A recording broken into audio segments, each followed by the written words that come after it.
스토리텔링 성경 사도행전 제7장 스데반의 설교와 순교. 소제목입니다. 스데반 집사가 공회에서 설교하다. 저 사람들의 고발 내용이 사실인가? 거짓 증인들의 고발 내용을 듣고 공회의장인 대제사장이 스데반에게 물었습니다. 여기서 대제사장은 일전에 예수님을 신문하여 결국 죽음에 이르게 했던 가야바로 추정이 됩니다. 그는 당시 공회의장이었습니다. 대제사장의 질문을 받고 스데반이 입을 열어서 대답합니다. 자기 변호의 시간을 빌어 공회에서 예수 그리스도의 복음을 힘차게 전합니다. 유대인 공의회 의원들을 대상으로 하는 변증이기에 스데반은 이스라엘의 역사를 순서대로 나열하면서 하나님의 섭리와 경륜을 논합니다. 스데반의 긴 설교를 듣다 보면 그는 메시아, 그리스도 사상과 관련하여 아주 해박한 성경 지식을 가지고 있는 거의 사도급의 집사라는 사실을 알 수가 있습니다. 형제 여러분, 그리고 어르신들이여, 제 말을 한번 들어보십시오. 우리 조상 아브라함이 하란으로 옮겨가기 전 아브라함이 아직 메소포타미아 지방에 살고 있을 때에 영광의 하나님께서 그에게 나타나셨습니다. 그리고 아브라함에게 말씀하시기를 너는 내 고향과 친척을 떠나 내가 내게 보여줄 땅으로 가라 하셨습니다. 아브라함의 소명에 관한 이야기입니다. 스데반은 예수 그리스도의 복음의 기원을 이스라엘의 조상인 아브라함에게 두고 있습니다. 여기 메소포타미아 지방은 아브라함이 태어나 살던 그의 고향 갈대아 우르를 가리킵니다. 하나님의 소명에 따라서 우리 조상 아브라함은 갈대아 사람들의 땅을 떠나 하란 지방으로 가서 그의 아버지 데라가 죽을 때까지 거기에서 살았습니다. 그 후에 하나님은 아브라함을 여러분이 지금 살고 있는 이 땅으로 인도하셨습니다. 여기서 하란은 메소포타미아 북부에 위치한 도시로 고대의 달 숭배가 횡행하였습니다. 티그리스강과 지중해를 연결하는 고산과 갈그미스 사이의 중간에 위치하여 예로부터 교역의 중개도시로 크게 번영했습니다. 하나님의 소명에 부응하여 아브라함 가족이 가나안 땅으로 가던 도중에 이곳에서 꽤 오랜 세월 동안 체류했는데 결국 여기서 아브라함의 부친 데라가 205세의 일기로 죽게 됩니다. 아브라함의 며느리이며 이삭의 아내이고 야곱의 어머니인 리브가의 고향이 바로 이곳입니다. 그런데 여기서 한 가지 연대기적인 문제가 발생합니다. 창세기에 따르게 되면 아브라함의 부친 데라는 70세에 아브라함과 나홀과 하란을 낳았고 205세에 하란에서 죽었다라고 기록되었습니다. 그리고 아브라함이 하란을 떠날 때에 75세라고 기록되었습니다. 하지만 여기 사도행전에 기록된 스데반의 증언에 따르게 되면 아브라함은 아버지가 죽었을 때 하란을 떠나 가나안 땅으로 옮겨갔다라고 했습니다. 연대를 계산해 보게 되면 데라가 70세에 아브라함을 낳았다면 그가 205세에 하란 땅에서 죽었으므로 그때 아브라함의 나이는 135세가 돼야 합니다.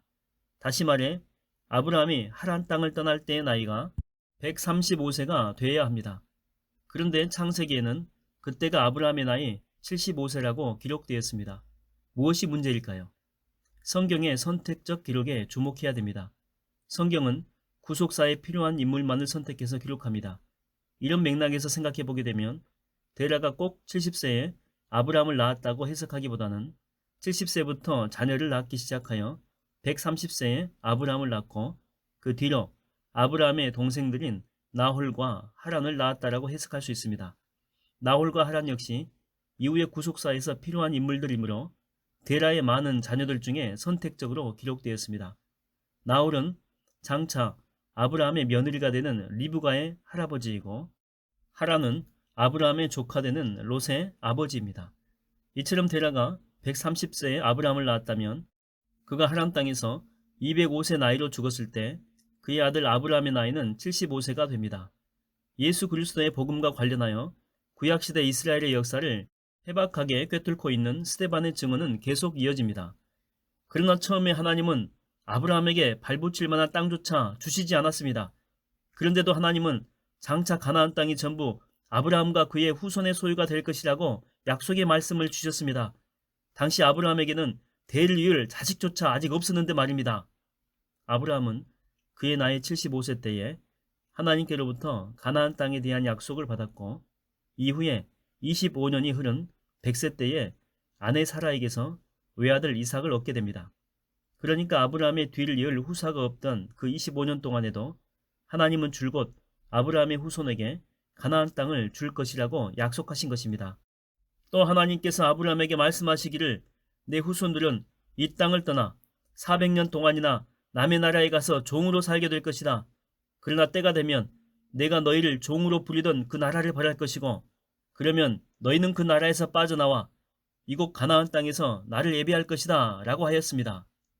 아브라함의 후손인 이스라엘 백성들이 이집트 땅에서 400년 동안 종살이를 하다가 마침내 출애굽하여 가나안 땅으로 다시 돌아와 하나님을 섬기게 될 것이라고 하는 내용입니다.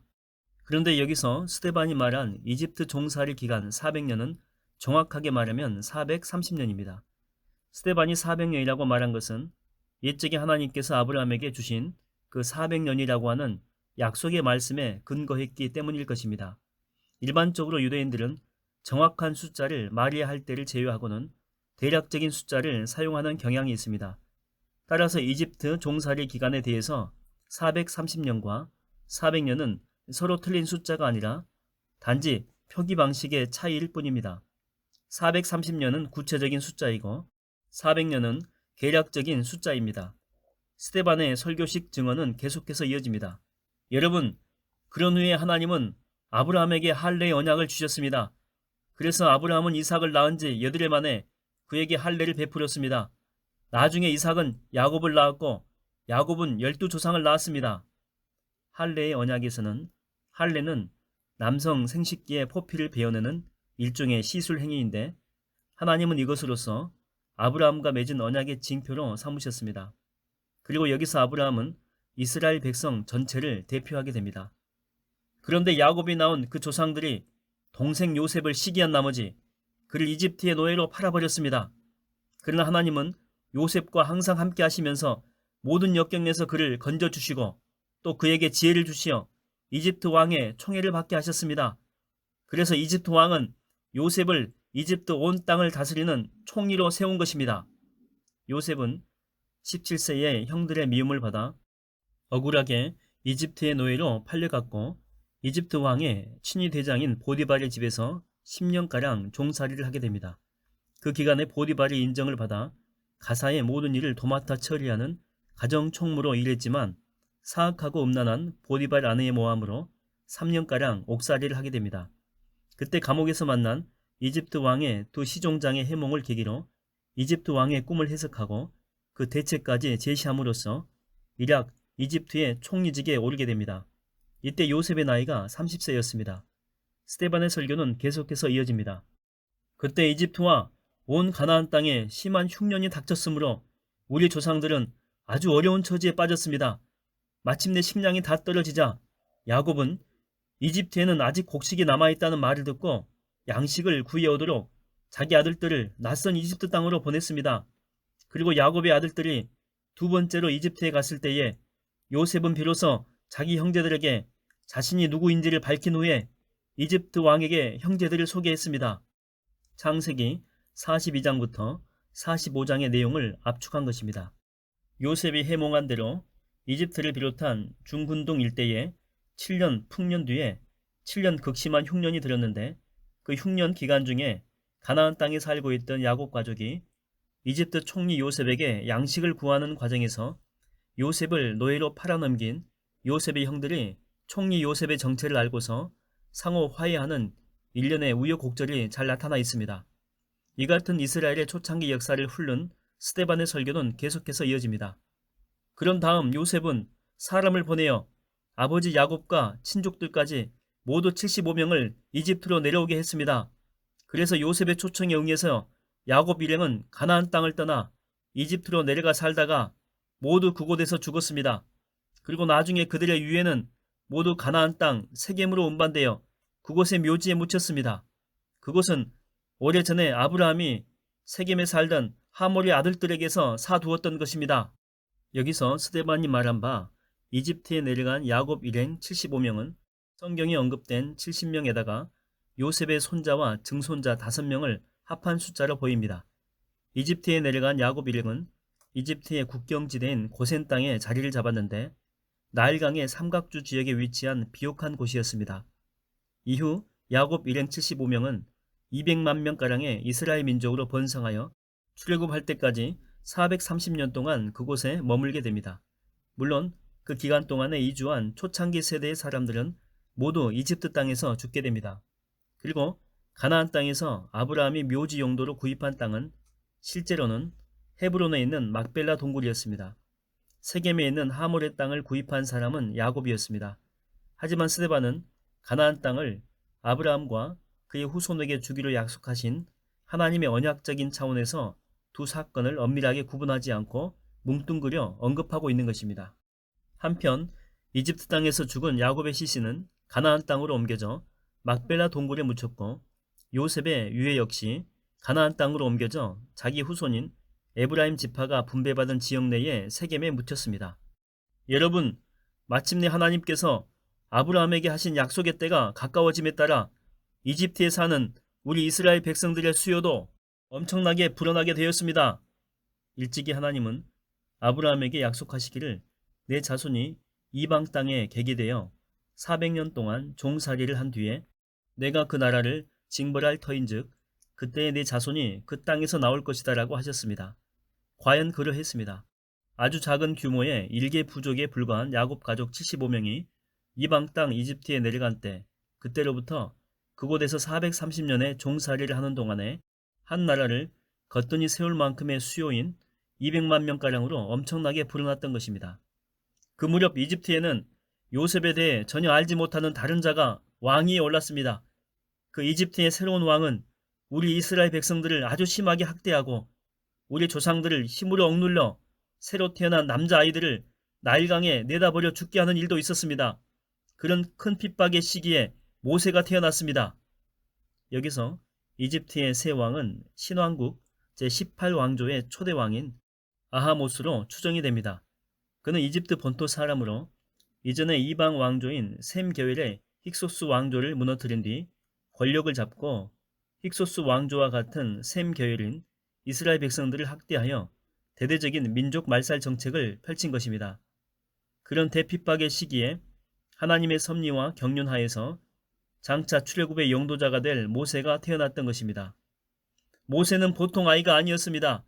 모세의 부모는 석 달 동안이나 그 아기를 몰래 숨겨 키웠습니다. 그러나 아기가 자라나므로 더 이상 숨길 수 없게 되자 할 수 없이 그 아기를 갈대 상자에 넣어 나일강에 내다 버렸습니다. 그런데 그 갈대 상자가 때마침 이집트 왕의 딸의 눈에 띄었고 그녀는 모세를 물에서 건져내어 자신의 양아들로 삼아 길렀습니다. 그리하여 모세는 이집트 궁정에서 당대 최고의 교육을 받아 말로나 행동으로나 아주 능력 있는 사람이 되었습니다. 출애굽기 2장 1절에서 10절까지의 내용입니다. 갈대 상자에 담긴 갓난아기 모세를 건져 자신의 양아들로 삼은 이집트 공주는 핫셉수트로 추정이 됩니다. 그녀는 이집트의 신왕국 제18왕조를 세운 아하모스의 손자인 투드모세 1세와 18왕조의 제2대 왕인 아멘호텝 1세의 딸 사이에서 태어난 무남 동료였습니다. 핫셉수트는 여자라서 왕위 계승권이 없었으므로 어쩔 수 없이 부왕의 후궁소생으로 이복 동생되는 투트모세 2세와 혼인하게 됩니다. 하지만 둘 사이에는 아기가 생기지 않았습니다. 그래서 핫셉수트는 신성한 나일강에서 목욕하게 되면 아기가 들어선다는 이집트 사람들의 속설에 따라 그날도 나일강에 목욕하러 나왔다가 갈대 상자를 발견하게 되었고, 상자 안에 담긴 아기 모세의 출중한 모습을 보고는 신의 뜻으로 간주하고 자기 아들로 입양할 마음을 먹은 것입니다. 물론 이 모든 일의 배후에는 하나님의 손길이 있었습니다. 이집트 공주의 양아들이 된 모세는 이후 40년 동안 당시 중근동 지역의 패권국이었던 이집트의 궁중에서 당대 최고의 문무 교육을 받게 됩니다. 모세가 40살이 되었을 때 그는 자기 동족인 이스라엘 사람들의 사정을 살펴볼 마음을 가졌습니다. 그런데 어느 날 모세는 자기 동족 하나가 이집트 사람에게 억울하게 학대당하는 것을 보고는 동족의 편을 들어 싸우다가 그만 그 이집트 사람을 죽이고 말았습니다.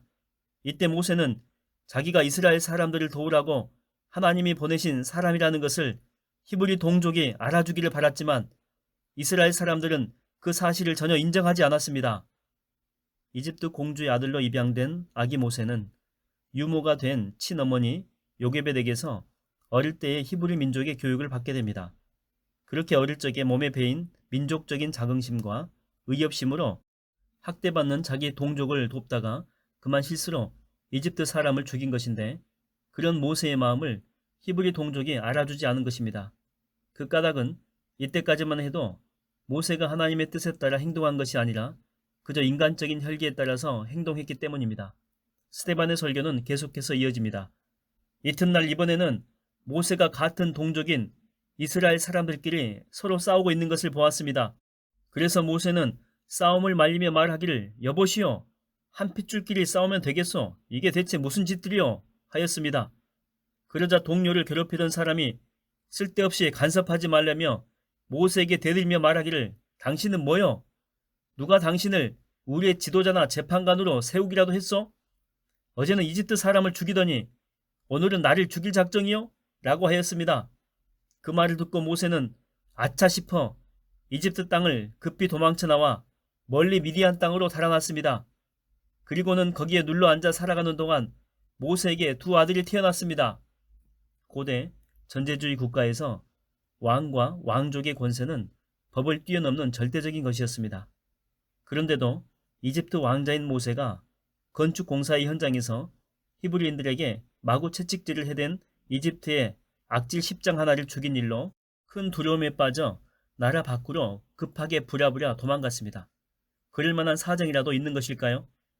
이집트 궁정 내의 알력 관계를 살펴보게 되면 이번 일은 모세에게 치명적이었습니다. 당시 모세의 양모인 핫셉수트와 그녀의 남편 투트모세 2세 사이에는 자식이 없어 투트모세 2세는 궁녀의 몸에서 아들 하나를 얻었습니다. 그 아들이 이집트 혈통이라는 이유로 왕위를 계승받아 투트모세 3세가 되어 나라를 통치하고 있었는데, 그에게는 핫셉수트의 보호를 받고 있는 강력하고 유능한 왕자 모세가 최대의 정적이었습니다.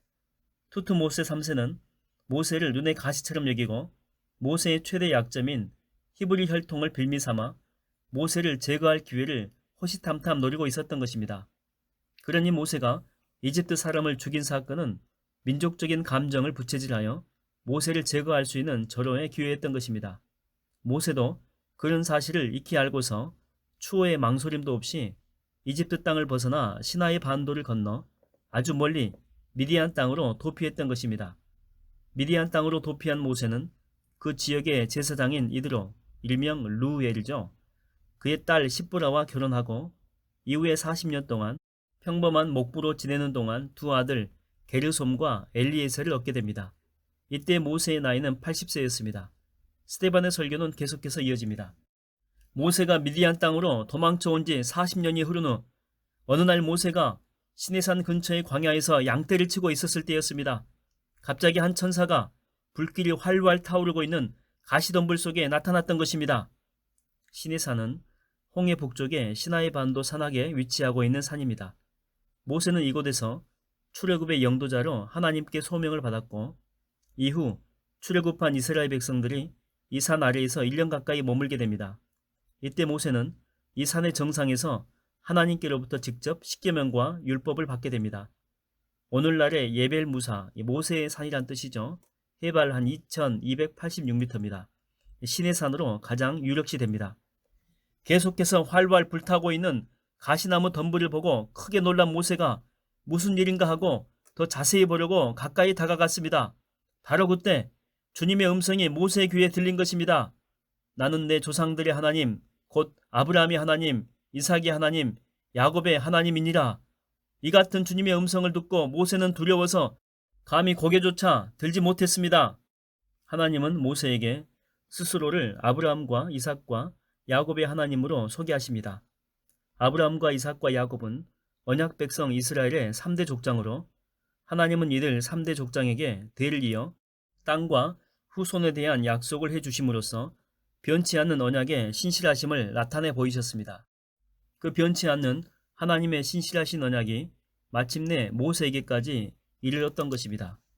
주님은 계속해서 모세에게 말씀하시기를, 내가 서 있는 땅은 거룩한 곳이니 너는 내 신을 벗어라. 나는 이집트에 있는 내 백성이 학대받고 있는 것을 보았고 그들이 부르짖는 소리를 들었노라. 이제 내가 내 백성을 해방시키려고 내려왔으니 그러므로 이제 너는 가라. 내가 너를 이집트로 보내노라 하셨습니다. 이 사람 모세로 말할 것 같으면 누가 당신을 우리의 지도자나 재판관으로 세우기라도 했소? 라는 말을 들으면서 동족에게 배척당했던 사람인데 하나님은 이런 모세를 활활 타오르는 가시나무 덤불의 불길 속에 나타났던 천사를 통해 이스라엘 민족의 통치자와 해방자로 세워 자기 동족을 구출해내도록 이집트로 돌려보내셨던 것입니다. 고대 중근동 사회에서 신을 벗는 행위는 상대방에 대한 존경과 복종의 의미였습니다. 그래서 당시 노예들은 신을 신지 않았습니다.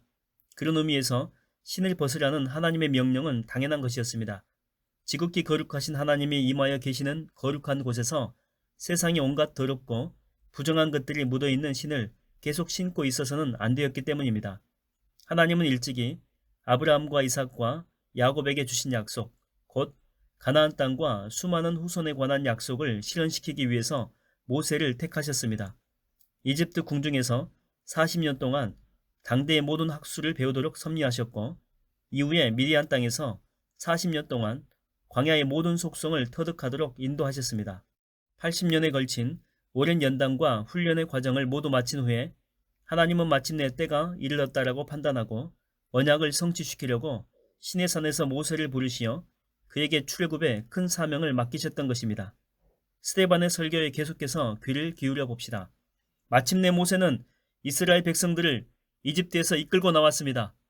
이집트 안에서는 물론이고 홍해에서 또 광야에서 40년을 지내는 동안 모세는 수많은 기적과 놀라운 표적을 행했습니다. 그럼 모세가 이런 말을 한 것을 기억하십니까? 곧 모세가 말하기를 하나님은 여러분을 위해 여러분의 동족 가운데서 나 같은 선지자를 하나 세워주실 것입니다. 라고 하지 않았습니까? 그렇습니다.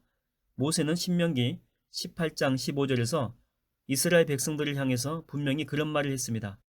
그렇다면 모세가 말한 나와 같은 선지자는 과연 누구일까요? 모세가 예언한 바 장차 하나님에 의해 세움받을 모세 같은 선지자에 대해서 많은 유대인들은 그를 모세의 후계자인 여호수아로 보았습니다. 하지만 모세는 궁극적인 의미에서 그 이상의 위대한 선지자를 언급했음에 틀림없습니다. 그는 바로 하나님에 의해 이 땅에 보내심 받은 분으로서 자기 백성을 그들의 죄에서 구원해 내시어 영원한 생명의 길로 이끄실 또 다른 여호수아. 여기서 히브리어 여호수아의 헬라식 표현은 예수입니다. 곧 메시아 예수를 가리켰음이 분명합니다. 이렇게 볼 때에 모세는 성령의 감동으로 장차 오실 메시아 예수를 예언한 것이고 지금 그 메시아 예수를 선포하고 증거하는 스데반은 모세의 율법을 모독한 것이 아니라 도리어 모세의 예언이 성취되었음을 알림으로써 모세를 존귀하게 한 것이 됩니다. 스데반을 율법 모독자로 공예의 법정에 세운 극렬 유대인들의 고발이 크게 잘못되었음을 알 수가 있습니다. 이스라엘 백성들이 광야교회에 있을 때 이 사람 모세는 시내산에서 그에게 말했던 그 천사와 우리 조상들 사이에 중재자가 되어 하나님의 율법인 살아있는 말씀을 그 천사에게 받아 이스라엘 백성들에게 전해 주었습니다. 그러나 우리 조상들은 모세의 말을 들으려고 하지 않았을 뿐만 아니라 오히려 이집트로 되돌아가려고 했습니다. 그들은 아론에게 말하기를 우리를 위해서 우리를 인도할 신들을 만들어 주시오. 우리를 이집트에서 이끌어낸 모세는 지금 어떻게 되었는지 모르겠어 라고 하였습니다. 그리고서 그들은 송아지 형상의 우상을 만들어 그 우상 앞에 희생 제물을 바쳤습니다. 그렇게 그들은 자기들의 손으로 만든 그 우상을 섬기며 기뻐했습니다. 출애굽 이후 이스라엘 백성들이 시내산 아래에서 머물고 있을 때 이때 모세는 하나님의 명에 따라서 시내산 정상으로 올라가 십계명과 율법을 받았습니다. 이때 모세는 뒷일을 아론에게 부탁하고 시내산 정상에서 40일 동안 머물면서 하나님께로부터 율법을 받았는데 시내산에 올라간 모세가 오래도록 내려오지 않자 이스라엘 백성들은 자신들의 새로운 인도자를 삼기 위해 아론에게 우상을 만들어 달라고 강력하게 요구하게 됩니다. 그 결과 이스라엘 백성들은 이집트의 송아지 우상을 본떠 금으로 송아지 형상의 우상을 만든 뒤에 그 우상에게 희생 제물을 바치면서 그 앞에서 절하고 뛰놀게 됩니다. 스데반은 이렇게 하나님을 거역한 조상들의 패역한 우상 숭배 행위를 거론하면서 마찬가지로 그 하나님께서 보내신 메시아 예수를 배척하고 거역하는 당시 유대인들의 패역한 불신 풍조를 지적하였습니다. 그래서 스데반의 설교를 듣고 있던 유대인들은 일그러진 표정을 지으면서 속으로 이를 갈며 크게 반발하고 있었습니다. 한편 여기서 스데반은 광야교회라고 하는 말을 사용했는데, 모세가 시내산 정상에서 하나님의 율법을 받고 있을 때 시내산 아래에 소집되어 하나님께서 수여하실 율법을 받아들일 준비를 갖추고 있던 이스라엘 백성들의 총회를 가리킵니다. 스데반은 시내산 아래에 있던 하나님의 언약 백성인 이 이스라엘 백성들의 총회를 광야교회로 묘사함으로써 장차 형성될 신약교회의 모형으로 보았습니다. 여기서 교회, 헬라어로는 에클레시아입니다. 교회는 건물, 곧 예배당으로서의 유형교회가 아니라 성도들의 모임, 곧 총회로서의 무형교회를 가리킵니다. 여러분, 그래서 하나님은 우상을 섬기는 이스라엘 백성들에게서 얼굴을 돌리시고 그들이 하늘 군대, 곧 태양과 달과 별 등의 천체를 신처럼 섬겨도 내버려 두셨습니다. 이것은 선지자들의 책에 기록된 것과 같습니다. 옛적에 기록되기를, 이스라엘 백성들아, 너희가 40년 동안 광야에 살면서 나를 위해 희생 제물을 바친 적이 있었더냐? 너희는 너희가 예배하려고 만든 우상들, 곧 몰록의 장막과 별의 신 레판을 떠매고 다녔다. 그러므로 나는 너희를 포로 되게 하여 바벨론 저편으로 옮겨버릴 것이다 라고 했습니다. 스데반이 언급한 선지자의 글은 아모스 5장 25절과 27절의 내용을 헬라의 역본인 70인역에서 인용한 것입니다. 사실 이스라엘 백성들은 광야 40년 동안 수없이 많은 희생제물을 하나님께 바쳤습니다. 그러나 선지자 아모스는 우상 숭배에서 떠나지 못한 이스라엘 백성들이 하나님께 참된 제사를 드린 적이 없다라고 말한 것입니다. 그 결과 이스라엘 백성들은 마침내 나라를 잃고 포로가 되어 이방 땅 바벨론으로 끌려가게 되었던 것입니다. 한편 선지자의 글에 언급된 몰록과 레파는 이스라엘 백성들이 숭배한 우상들입니다. 몰록은 암몬 사람들의 국가신으로 몰렉이라고도 불리웁니다. 레파는 아시리아나 바벨로니아에서 숭배된 별신인데 그 중에서도 특히 토성신을 가리킵니다. 이 토성신이 페르시아에서 렘판으로 불리기 때문에 성경에서는 레판으로 쓰인 듯합니다. 이스라엘 역사를 회고하는 스데반의 설교는 계속해서 이어집니다. 여러분, 우리 조상들은 광야에서 증거의 장막을 가지고 다녔습니다. 이 장막은 하나님께서 모세에게 지시한 그대로 모세가 보았던 모양에 따라 만들어진 것입니다. 우리 조상들은 이 장막을 물려받아 여호수아의 지휘 아래 하나님께서 여러 민족을 몰아내 주시고 허락해 주신 가나안 땅으로 들어갈 때 가지고 들어갔습니다. 이 증거의 장막은 다윗 시대까지도 그 땅에 그대로 보존되었습니다. 그리고 하나님의 크신 사랑을 받은 다윗은 야곱의 하나님을 위해 초소를 짓게 해달라고 간구했습니다. 하지만 실제로 성전을 지은 사람은 다윗의 아들 솔로몬이었습니다. 증거의 장막은 모세가 광야에서 하나님의 명에 따라 만든 성막을 가리킵니다. 이 성막의 지성소 안에 10계명이 보존된 증거궤가 있었기 때문에 성막은 증거의 장막으로도 불렸습니다.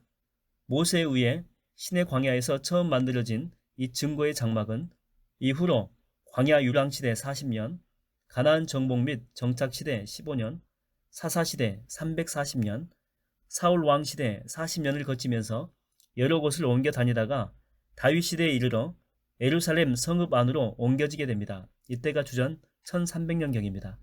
하지만 그 증거의 장막을 영구적으로 모실 성전은 아직 마련되지 않았습니다. 그래서 다윗은 자신의 손으로 그 성전을 짓게 해달라고 하나님께 간구한 것입니다. 그러나 성전 짓기를 간절히 바란 다윗의 소원은 끝내 이루어지지 못했습니다. 하나님은 전쟁에서 많은 피를 흘린 다윗의 손에 의해서가 아니라 평강의 사람인 그의 아들 솔로몬의 손을 통해서 성전이 지어지기를 원하셨기 때문입니다. 그리하여 하나님의 성전은 다윗을 계승한 솔로몬 왕에 의해서 마침내 건축됩니다. 이때가 주전 959년경입니다. 여기서 스데반이 성막의 이동 사실을 강조한 것은 유대인들의 고착화된 생각과는 달리 오직 예루살렘 성전만이 하나님께서 임재하시는 유일한 장소가 아니라는 것을 일깨워주기 위해서였습니다. 이제 스데반은 그런 사실을 직접적으로 언급합니다. 여러분, 성전이 건축되었을지라도 지극히 높으신 하나님은 사람에 의해 지어진 집에 거하시지 않으십니다. 이는 일찍이 선지자들이 말한 바 주님께서 말씀하신다. 하늘은 나의 보좌요 땅은 나의 발판인데 너희가 나를 위해서 무슨 집을 지을 수 있으랴? 내가 들어가 쉴 수 있는 곳이 지상에 어딘들이 있으랴? 세상의 모든 것들이 다 나의 손으로 만들어진 것이 아니더냐? 라고 한 것과 같습니다. 스데반은 이사야 선지자의 글 이사야 66장 1절에서 2절입니다. 이 본문을 인용하여 하나님의 무소부재성과 편재성을 강조하였습니다.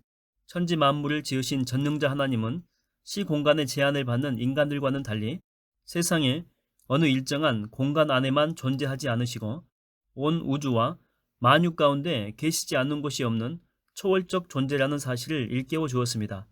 이를 통해 스데반은 하나님을 오직 성전 안에만 가두어 둔 채 그 성전을 절대시하는 유대인들에게 성전은 단순한 예배 초소일 뿐 경배의 대상이 될 수 없음을 가르친 것입니다.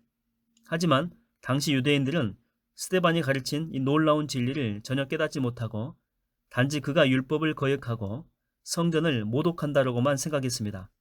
이제 스데반은 공회에서 행한 긴 설교식의 증언을 마무리하게 됩니다. 목이 뻣뻣하고 마음과 귀에 할례를 받지 못한 사람들이여, 여러분은 여러분의 조상들처럼 언제나 성령을 거역하고 있습니다. 여러분의 조상들이 박해하지 않은 선지자가 한 사람이라도 있었습니까? 여러분의 조상들은 장차 의로우신 분이 오실 것이라고 예언한 선지자들을 핍박하고 죽였지만 이제 여러분들은 선지자들이 예언한 바 이 땅에 오신 바로 그 의로우신 분을 배반하고 십자가에 못 박아 죽였습니다.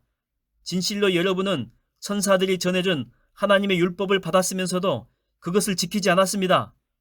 지금까지 이스라엘의 지난 역사를 회고하는 가운데 구약 성경을 인용하여 유대인 조상들의 불신 행위를 조목조목 지적했던 스데반은 이제 마지막으로 공회, 여기서 공회는 산헤드린이죠. 여기에 모인 공회원들과 방청하고 있던 유대인들을 향해서 그들도 이 조상들과 마찬가지로 목이 뻣뻣하고 마음과 귀에 할례를 받지 못한 사람들이라고 질책하고 있습니다. 목이 뻣뻣하다라고 하는 말은 주인의 말을 잘 듣지 않는 황소가 목을 뻣뻣하게 세우면서 버티는 것처럼 고집센 마음 자세를 가리키고, 마음과 귀에 할례를 받지 못했다라고 하는 말은 할례 받지 못한 이방인들처럼 마음과 귀가 꽉 닫혀 있어서 하나님의 말씀을 조금도 들으려고 하지 않는다는 의미입니다. 유대인들과 그들의 조상들이 그런 고집센 마음과 꽉 닫힌 귀를 가졌기에 과거의 조상들은 의로우신 분, 곧 메시아가 오실 것이라고 예언한 선지자들을 다 잡아 죽였고, 작금의 유대인들은 선지자들의 예언대로 이 땅에 오신 그 메시아를 십자가에 못 박아 죽였던 것입니다. 그러므로 천사들이 전해준 하나님의 율법을 받고도 그것을 지키지 않는 사람들은 유대인들이 율법 모독죄로 공회 법정에 세운 스데반이 아니라 그 율법을 올바로 전하는 스데반을 붙잡아 그 자리에 세운 유대인들이었습니다. 한편 여기서 스데반은 하나님의 율법을 이스라엘 백성들에게 전해준 자가 천사라고 말했는데, 이는 율법의 신령한 기원을 나타내는 유대적인 표현입니다.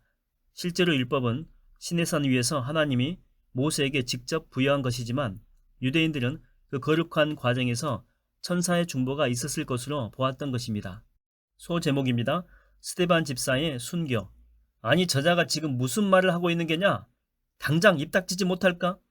여기가 어디라고 감히 그따위 말을 함부로 내뱉고 있는 것이냐? 지금까지 스데반의 설교를 들으며 부글부글 속을 끓이고 있다가 스데반이 결론적으로 자신들의 패역함을 직접적으로 지적하자 공회에 모인 사람들은 화가 크게 치밀어 스데반을 향해서 이를 갈았습니다. 저런 고약한 자를 더는 보고만 있을 수 없다. 저 자를 당장 끌어내어 돌로 쳐 죽여야 한다. 공회 의원들과 유대인들이 스데반을 향해서 고래고래 소리 질렀습니다. 분위기는 아주 살벌했습니다. 그러나 스데반은 그들과는 정반대로 잔잔한 호수처럼 평온한 모습이었습니다.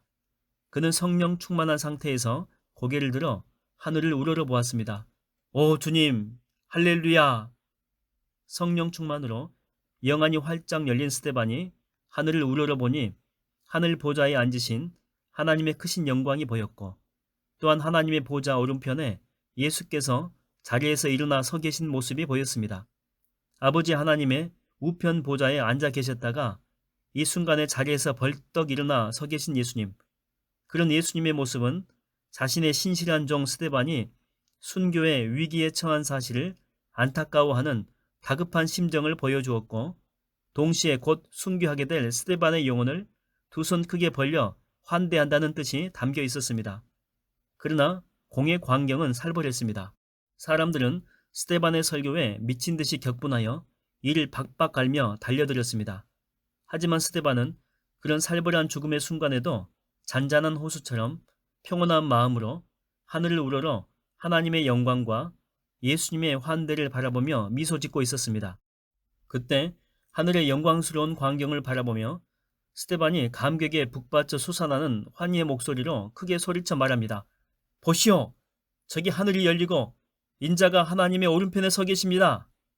사람의 아들이란 뜻의 인자는 예수님이 생전에 자신을 가리켜 말할 때에 즐겨 사용하시던 호칭이었습니다. 인류의 구원자로서 사람의 몸을 입고 세상에 내려오신 성육신의 비밀이 함축된 호칭입니다. 유대인들은 하나님의 오른편에 서 계신다라고 방금 스데반이 외친 그 인자가 자신들이 십자가에 못 박아 죽인 그 예수란 사실을 잘 알고 있었습니다. 하지만 그들은 그 사실을 도무지 받아들일 수 없었습니다. 지금쯤 무덤 속에서 그 시신이 썩어가고 있을 예수가 부활하고 승천하여 하나님의 보좌 우편에 있다니 그건 말도 되지 않은 헛소리라고 생각했던 것입니다. 저놈의 입을 당장 틀어막아라! 공에 모인 사람들은 더는 들어줄 수 없다는 듯이 두 손으로 귀를 틀어막으면서 목청껏 소리를 지르더니 일제히 스데반을 향해서 달려들었습니다. 모두가 극도로 흥분하고 격노하여 이성을 잃은 상태였습니다. 이 자를 당장 돌로 쳐 죽입시다. 그자가 하나님과 율법을 모독하는 모습을 더 이상 두고 볼 수가 없어.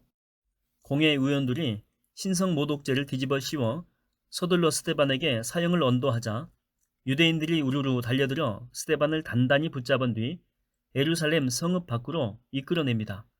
유대인들은 하나님의 성전이 있는 예루살렘의 거룩함을 보존하기 위해 예루살렘 성읍 밖에서 사형을 집행했습니다. 자, 스데반을 고발한 증인들의 돌을 집어 먼저 스데반에게 던지시오.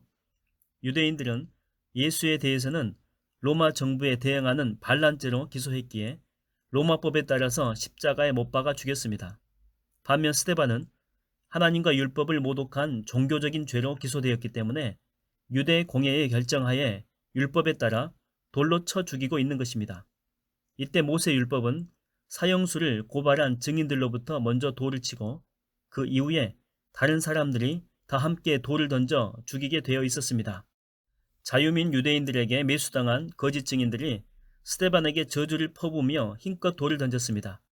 그때 그들은 자기들의 겉옷을 벗어서 사울이라고 하는 청년의 발 앞에 갖다 놓았습니다. 사울은 기꺼이 그들의 겉옷을 맡으면서 크게 외칩니다.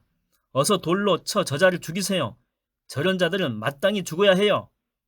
사울, 나중에 회심하여 위대한 복음 전도자가 된 사울. 하지만 이때 사울은 30대 전후에 피 끓는 청년으로서 당대의 위대한 라반인 가말리알의 문화에서 모세 율법을 배우고 있던 정통 바리새인이었습니다. 이때만 해도 그는 예수를 믿는 사람들을 하나님과 율법을 모독하고 정통 유대계를 훼손시키는 사악한 이단으로 규정하고 그런 자들은 모조리 잡아 죽여야 된다라고 생각했던 것입니다. 그래서 이번에 스데반을 쳐 죽이는 일에도 적극적으로 동참했고 이후에도 한동안 그는 누구보다 앞장서서 성도들을 핍박하고 교회를 말살시키는데 열심을 냈던 것입니다. 오 예수님, 제 영혼을 받아 주옵소서. 돌들이 빗발처럼 날아와 온몸이 피투성이가 되어가는 중에도 스데반은 천사처럼 빛나는 얼굴로 평온하게 기도했습니다. 예수님도 십자가 위에서 운명하시기 직전에 아버지 하나님께 아버지여 내 영혼을 아버지의 손에 부탁하나이다 라고 기도하셨습니다. 스데반 집사는 이제 죽음의 순간이 다가왔음을 직감했습니다. 그는 마지막 힘을 내어 무릎을 꿇고는 하늘을 향해서 큰 소리로 부르짖습니다. 오 주님, 이 죄를 저 사람들에게 돌리지 마옵소서. 격분에 찬 험상궂은 얼굴로 자신에게 온갖 저주와 욕설을 퍼부으며 마구 돌을 던지는 유대인들을 향해서 스데반은 천사 같은 평온한 얼굴로 용서의 기도를 드린 것입니다. 앞서 십자가에 매달린 예수님도 십자가 아래에서 자신을 비웃고 저주하는 사람들을 향해서 아버지여 저들을 용서해 주옵소서 저들은 지금 자기들이 무슨 일을 하고 있는지 알지 못합니다. 라고 기도하셨습니다. 이런 맥락에서 스데반은 원수까지도 사랑하라고 하는 예수님의 가르침을 온몸으로 실천한 참된 제자였습니다. 스데반은 환한 미소를 지으며 주님의 품 안에서 고이 잠들었습니다. 초대교회의 첫 순교자가 된 것입니다. 스데반의 순교는 의미 없는 헛된 죽음이 결코 아니었습니다. 그의 순교로 인해 그동안 예루살렘에만 머물고 있던 초대교회 신자들이 극렬 유대인들의 핍박을 피해 예루살렘을 떠나 온 유대와 사마리아와 땅끝까지 뻗어나가는 계기가 되었던 것입니다. 또한 자신을 돌로 치는 원수들을 진심으로 용서하면서 천사 같은 평온한 얼굴로 죽음을 맞이한 스데반의 순교는 그 현장에 있었던 사울, 후일의 사도 바울이 됩니다. 이에게 크나큰 심적인 충격을 주어 나중에 그가 위대한 복음 전도자로 거듭나는데 지대한 영향을 끼쳤을 것입니다. 비유하자면 스데반이라고 하는 한 알의 밀알이 땅에 떨어져 썩음으로써 바울이라고 하는 큰 열매를 맺게 되었다라고 볼 수 있습니다. 스데반, 그는 12사도 중에 한 사람이 아니라 초대교회의 평신도 집사로서 교회의 재정일을 돌보도록 뽑힌 사람이었습니다. 그럼에도 그는 자신의 목숨을 바쳐서 맡은 바 직분이 어떠하든 성령이 충만한 사람이 되기만 하면 누구든지 위대한 복음의 전사가 될 수 있음을 보여준 것입니다.